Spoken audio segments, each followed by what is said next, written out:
di balik nama label yang diberikan oleh orang tua terhadap anaknya itu ada muatan harapan, ada muatan doa, ada muatan memori subjektif dari si pemberi nama terhadap satu peristiwa.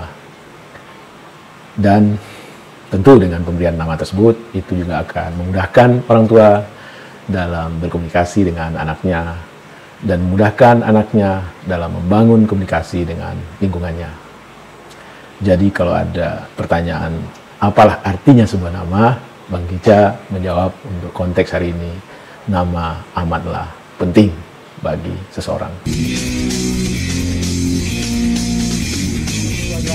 Ketemu lagi kita di channel yang perlu imajinasi informasi gratis tidak bayar. Assalamualaikum warahmatullahi wabarakatuh. Menjadi orang baik itu biasa, menjadi orang biasa itu baik. Tetapi menjadikan kebaikan sebagai sebuah kebiasaan, nah itu baru luar biasa. Hidup hanya sekali, ayo kita bikin berarti. Hidup hanya sesaat, mari kita tebar manfaat. Teman-teman Sobat Kicau Jelata yang berbahagia, kali ini Bang Kicca ingin sharing soal nama. Ya, soal nama. Ada yang mengatakan bahwa apalah artinya sebuah nama? Apalah artinya sebuah nama? Ya, menurut Bang Kicca, pertanyaan tersebut sebenarnya tidak memerlukan jawaban.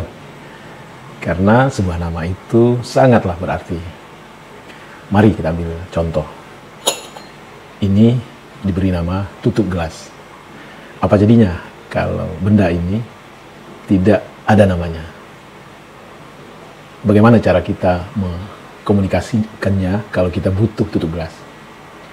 Apa kita mengatakan bahwa tolong benda yang terbuat dari logam, aku butuh? Ada banyak benda yang terbuat dari logam. Sendok ini juga terbuat dari logam. Jadi sebutan terhadap satu benda itu, terhadap satu objek itu amatlah penting. Itu akan memudahkan kita. Terlebih Bang Kicca tak hendak berkicau, berceloteh soal benda atau sebutan terhadap benda secara keseluruhan. Yang Bang Kicca ingin sharing kali ini adalah soal sebutan terhadap orang. Label, nama, panggilan terhadap seseorang. Secara umum bisa kita sebut bahwa setiap orang pasti punya nama. Dan sejak kapan sebenarnya sebutan atau pemberian nama terhadap seseorang itu dilakukan oleh peradaban? Nah, kalau kita lihat dari kepercayaan mayoritas agama-agama di dunia ini, bahwa manusia pertama yang diciptakan adalah Adam, Nabi Adam. Dan tentu saja pemberian nama pertama itu ya ada pada manusia pertama. Intinya setiap kelahiran manusia, salah satu prosesi yang diberikan oleh orang tuanya yang punya otoritas memberi nama adalah yaitu memberi nama.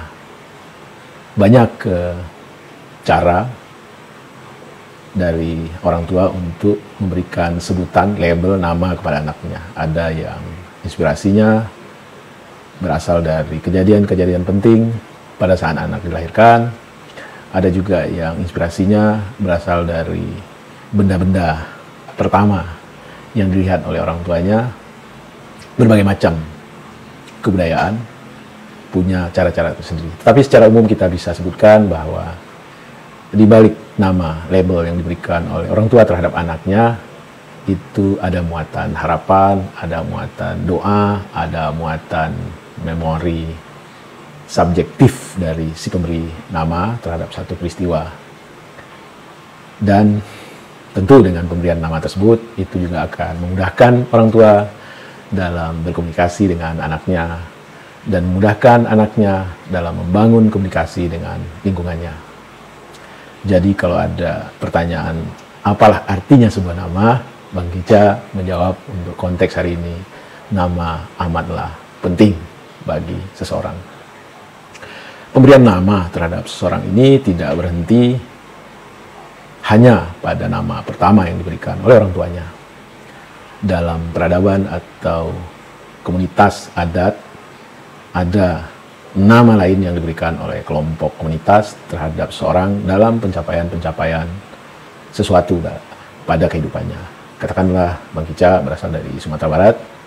Pada saat Bang Kicca menikah, maka para tetua memberi nama baru berupa gelar kepada Bang Kicca. Di belakang nama Bang Kicca ada gelar baru, yaitu Sultan Kebasaran.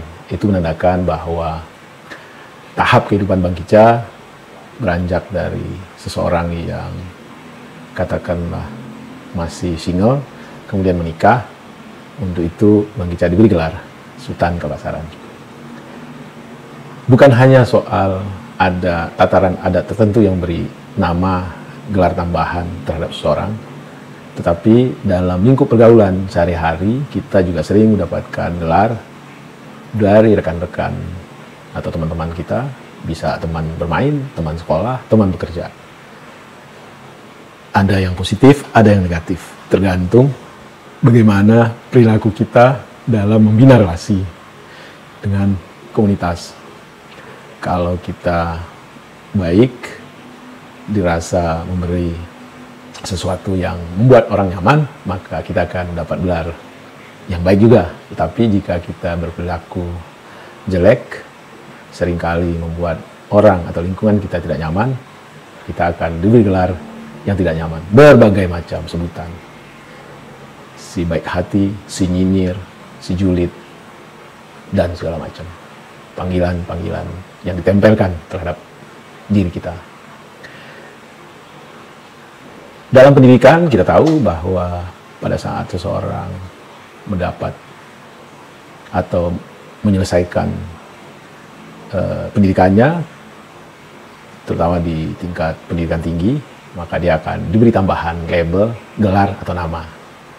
Ada SE, ada insinyur, ada sarjana pendidikan, ada sarjana teknik, ada PhD, ada doktor, ada MBA, dan segala macam.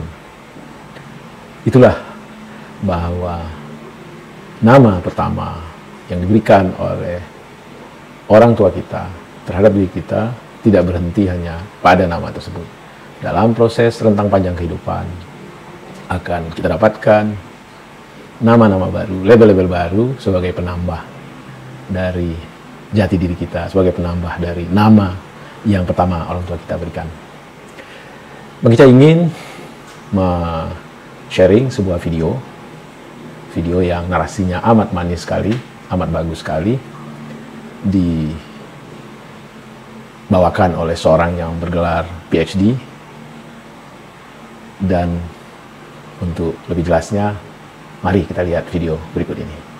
Kini terbukti bahwa Anies Baswedan tidak bisa kerja, tidak memiliki kesanggupan memimpin, dan miskin kemampuan manajemen. Pembangunan Jakarta berhenti selama dia memimpin 5 tahun. Ini secara jelas terungkap dalam kasus proyek Sodetan Ciliwung. Proyek anti banjir Jakarta itu mangkrak selama dia menjadi gubernur. Korban sudah berjatuhan selama masa itu. Dan kini baru dihidupkan kembali dengan kehadiran Heru Budi Hartono. Proyek pembangunan Sodetan itu mangkrak dengan alasan pembebasan lahan. Namun begitu Pak Heru bekerja, masalah pembebasan lahan itu dengan segera terselesaikan. Cuma dalam bilangan bulan.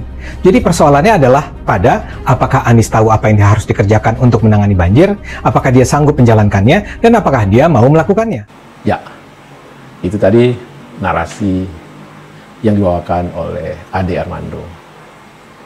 Yang konklusinya kita tahu sebagaimana jamak dia lakukan di puluhan video atau mungkin ratusan video-video sebelumnya, Anies Baswedan adalah orang yang tidak mampu bekerja, orang yang bisanya berkata-kata, lebih kurang begitu. Dan argumentasi yang dibangun dasarnya sungguh amat remeh sekali. Dan Bang Kicca tidak percaya bahwa ini keluar dari mulut seorang yang bergelar PhD, doktor, yang membangun kesimpulan dengan argumentasi yang sangat cetek, dangkal.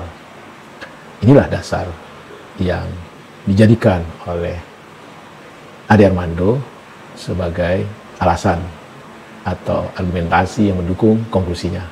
Ini nih. Ya, lalu Bang Kicak ingin teman-teman untuk melihat ada jejak digital dari tahun-tahun sebelumnya yang pernah di-upload Pemda DKI di kanal YouTube-nya soal apa yang disimpulkan atau dinyinyiri oleh Ade Armando. Ini nih, mari kita lihat videonya. Yang paling mendesak adalah diperlukan terusan atau sodetan dari Kali Ciliwung ini yang setiap tahun meluapkan airnya, mendatangkan banjir ke arah kanal kita yang di sebelah timur, yaitu kanal banjir bagian timur. Mengapa? Ketika Jakarta mengalami banjir minggu ini, kanal banjir barat itu boleh dikatakan menampung aliran sungai atau banjir yang ada. Kemarin juga ada sampai kerusakan-kerusakan tertentu. Sementara kanal banjir timur relatif tidak terisi. Ini tentu tidak menguntungkan. Manakala beban ini dibagi dua, ada yang kita alirkan ke kanal banjir barat dan kemudian kanal banjir timur, maka dampaknya tidak seperti ini.